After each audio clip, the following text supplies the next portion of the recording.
छठ का नाम आते ही चेहरे पे एक अलग खुशी आ जाती है ना, एक अलग सी मुस्कान आपके चेहरे पे आ जाती है।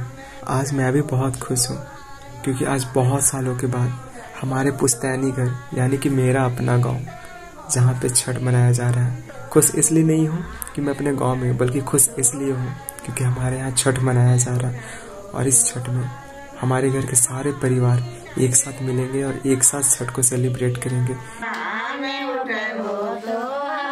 आप ये जो गीत सुन रहे हैं, ये गीत सुनने के बाद मन में एक अलग उत्साह आ जाता है। बस ऐसा मन करता है कि आप जहाँ कहीं भी हो, बस दौड़े दौड़े अपने गांव पहुँच जाऊँ इस महापर्व छठ को मनाने के लिए, अपने दोस्तों के पास, अपने घर वालों के पास, अपने परिवार के पास। सो हे गाइस, गुड मॉर्निंग। तो कैसे हैं आप लोग? आई होप कि आप सब अच्छे होंगे। अगर अच्छे नहीं भी होंगे तो मेरा ब्लॉग देखने के बाद बहुत अच्छे होने वाले हैं। तो अभी फिलहाल हम अपने गाँव में, कि मेरे घर में छठ पूजा हो रहा है, तो इसी के प्रिपरेशन में आज है खड़ना। आज छठ पूजा का दूसरा दिन है और आज खड़ना है, तो इसके लिए हम लोग तैयारियाँ चल रही है। आज शाम को प्रसाद बटेगा खीर के, जो 2 तरह का खीर बनाया जाता है, एक दूध का और एक गुड़ डाल के। दो दादियाँ जाते में चावल को कूट रही हैं, जो हमारा पारंपरिक तरीका है। इधर हमारी दादी बैठी हैं। जहाँ 2 औरतें मिल जाए वहाँ पे देखिए काम कम बकवास ज़्यादा होता है। जहाँ पे 2 औरतें रहेंगे वहाँ पे तीसरे की शिकायत होना एकदम कंपलसरी है, चाहे वो यंग हो चाहे ओल्ड एज में हो।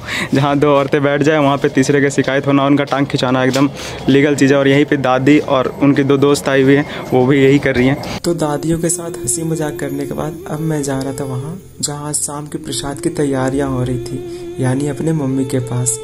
तो वहाँ मेरी मम्मी जी और मेरी आंटी जी सब मिलकर आज शाम के प्रसाद यानी खीर की तैयारियां कर रहे थे। और इस प्रसाद को बनाने में पूरी निष्ठा और पूरी पवित्रता का ध्यान रखा जाता है। प्रसाद बनाने से पहले पूरे घर की गोबर से लिपाई की जाती है, क्योंकि गोबर हमारे यहाँ सबसे शुद्ध माना जाता है। फिलहाल अभी हम लोग पहुँच गए जहाँ पे पूजा हो रही है। मेरा ही घर है जो कि यहाँ पे ऑन रोड है, और ये मिट्टी का घर है जो कि बहुत पुराना घर है, और इसीलिए अभी तक इसको संभाल के रखा गया क्योंकि सबसे पुराना घर हम लोगों का मिट्टी का है पूरा। और ये खपड़ा है ऊपर। यहाँ पे आने के बाद ऐसा लगता है जैसे सच में गाँव में आए हुए हैं, क्योंकि सब कुछ गाँव वाला फीलिंग है यहाँ पे। तो अभी यहाँ पे काम चल रहा है, तो यहाँ पे ज़्यादा ब्लॉगिंग करेंगे तो पिटाने का डर है। इन लोग को डिस्टर्ब करना अच्छा बात नहीं है। और अभी सब कोई फास्टिंग में है, तो फास्टिंग में गुस्सा भी ज़्यादा आता है। अच्छा। तो फिलहाल अभी सारा कार्यक्रम चल रहा है, पूजा पाठ का सारा जो भी प्रिपरेशन है चालू है। प्रसाद बनाया जा रहा है और काफ़ी बड़ी मात्रा में प्रसाद हर घर बनता है, जिनके जिनके घर छठ पूजा होता है। और ये पीछे जब मोटा जा रहा है मैदा खा खा के मोटा हुआ है, सिर्फ चाउमीन और मैगी खा खा के। मेरा बेइज्जती कर रहे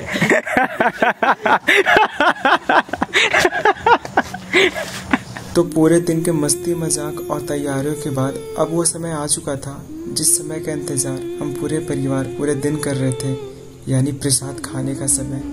और प्रसाद खाने से पहले मम्मी जी और आंटी जी अपने आराध्य देवता, अपने भगवान को पहले पूजा करती हैं। मुझे भी प्रसाद दिया जाता है, पर उससे पहले मैं भी अपने छठ माँ के सामने सिर झुकाता हूँ और अपने आने वाले भविष्य की अच्छी कामना करता हूँ, ताकि मैं लोगों के बीच अच्छी अच्छी चीज़ें लेके आ सकूँ और आप लोगों को खूब सारा एंटरटेन कर सकूँ और लोगों की बहुत ज़्यादा मदद कर सकूँ। और इसके बाद मैं भी प्रसाद खाता हूँ। ये प्रसाद खाने के बाद मेरा मन बिल्कुल मोहित हो गया इस प्रसाद के प्रति। इतना ज़्यादा टेस्टी था ये प्रसाद कि मैं इसका बयां शब्दों में नहीं कर सकता। पर हाँ, आप कभी मेरे घर आओ तो मैं ये प्रसाद खिला के ज़रूर आपको इस चीज़ का अंदाज़ा दे पाऊँगा। दूसरे दिन सुबह होते के साथ ही हम सब निकल पड़े फल खरीदने के लिए, ताकि हम जो भी फल खरीदे उसे छठ माँ के चरणों पे भेंट कर सके। और आज का दिन हम सब के लिए बहुत खास है। हम सब पूरे दिन आज बिजी होने वाले हैं, क्योंकि आज पूरे दिन छठ माँ के लिए जो उनका मुख्य प्रसाद है ठेकुआ, सही सुना आपने, ठेकुआ, जो छठ माँ का सबसे मुख्य प्रसाद है ठेकुआ, आज इसको बनाया जाएगा। और ठेकुआ को बनाने के लिए पूरे परिवार एक साथ मिलकर नहा धो के बैठ के इस प्रसाद को बनाएंगे। तो फिलहाल हम सब तैयार होके रेडी हो चुके हैं घाट पे जाने के लिए, और बाबू संजय अभी तक रेडी नहीं हुए हैं, अभी तैयार होने के प्रोग्रेस में लगे हुए हैं। और सभी बच्चे अपने अपने तरीके से अपना अपना सजावट कर रहे हैं खुद का। आज छठ पूजा का संचकीय रह महा छठ का, तो हम लोग जा रहे हैं अभी हमें नदी के घाट पे, जहाँ पे हम लोग पूजा करेंगे और डूबते हुए सूर्य को अर्घ देके आज का पूजा संपन्न करेंगे। और कल सुबह फिर से उगते हुए सूर्य को अर्घ देके कल का पूजा, ये छठ पूजा समापन करेंगे। उगते हुए सूर्य की पूजा तो हर कोई करता है, पर छठ ही एक ऐसा महापर्व है जहाँ पर डूबते हुए सूर्य की भी पूजा की जाती है। आज महापर्व छठ का संचकीय अर्घ हम लोगों के लिए बहुत खास है, क्योंकि हम सब दौरा लेके छठ घाट पे जाएंगे, जहाँ पे डूबते हुए सूर्य के सामने सिर झुका के अपने आराध्य देवता से अपने लिए कुछ ना कुछ मांगेंगे और वो हमारी सारी मनोकामना पूरी करेंगे बिना किसी स्वार्थ के।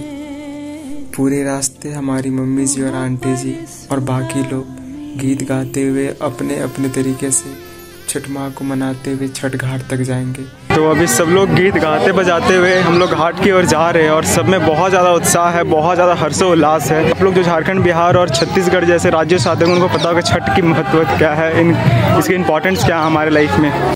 थोड़ी दूर पैदल चलने के बाद हम सब नदी के किनारे छठ घाट तक पहुंच जाते हैं और यहाँ पहुंचने के बाद जो नज़ारा था, सच बताऊं तो इस नज़ारे को मैं अपने शब्दों में बयां तो नहीं कर सकता, पर हाँ आप लोगों को दिखा जरूर सकता हूँ।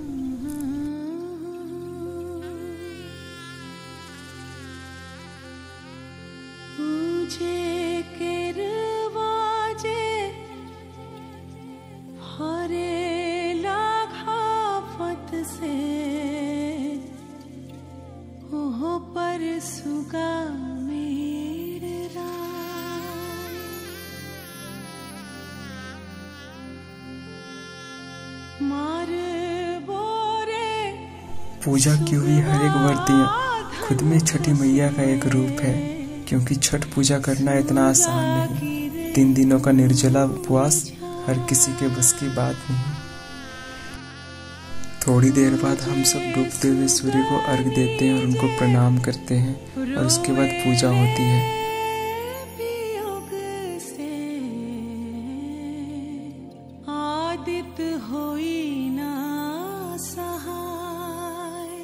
श्रद्धा और ये आस्था का पर्व, यहाँ का जो माहौल है, सच पूछे तो उसके लिए मेरे पास कोई शब्द नहीं है इस चीज़ों को बयां करने के लिए, पर हाँ दिल खुश हो जाता है ये माहौल देख के। तो कैसे व्याख्या किया जा सकता है लड़के की। लाइक सब्सक्राइब फॉलो जरूर कीजिए। तो मेरे नए सब्सक्राइबर मिले यहाँ पे जो मेरा वीडियो रेगुलर देखते हैं। झूठ बोल रहे हैं बंदा, बताइए। मेरे पीछे क्राउड देखिए बस आप लोग, कितना ज़्यादा भीड़ है और कितना ज़्यादा उत्साह है यहाँ के लोगों में, यहाँ के बच्चों में, यहाँ के बड़े लोगों में, और इतना श्रद्धा है छठ माँ के प्रति। अभी बज रहे सुबह के 5 और अभी निकलने जा रहे घाट पे और उगते हुए सूर्य को अर्घ देने के लिए। तो हम लोग सभी को अभी निकलते हैं। तो अभी हम लोग घाट निकल रहे हैं, वहाँ पे उगते हुए सूर्य को अर्घ दे के इस महा छठ पर्व का समापन किया जाएगा। सुबह होते के साथ ही हम सब फिर से निकल पड़े छठ घाट की ओर।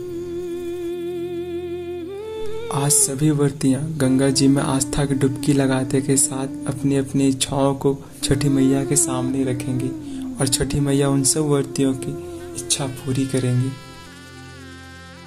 आज सूर्य के पहले किरण के साथ उनको अर्घ दिया जाएगा और इस महापर्व छठ का समापन हो जाएगा। जय सूर्य भगवान की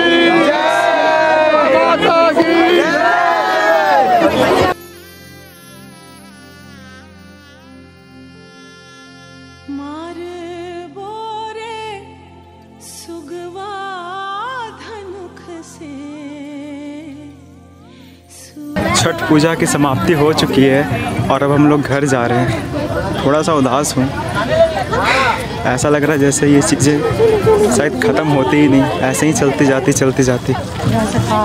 पर समय के साथ सब कुछ बदल जाता है और समय के साथ आगे बढ़ना पड़ता है। अगले साल फिर से आएंगे छठ मैया हमारे घर और फिर से पूजन होगा और वही श्रद्धा और वही विश्वास के साथ। उसके लिए 1 साल का फिर से इंतज़ार। छठ सिर्फ एक आस्था नहीं है, यह एक रिश्ता है, एक विश्वास है, एक उम्मीद है जो छठी मैया कभी नहीं टूटने देती। तभी तो हम डूबते हुए सूर्य के सामने भी सिर झुका लेते हैं। एक बार प्रेम से बोले छठी मैया की जय।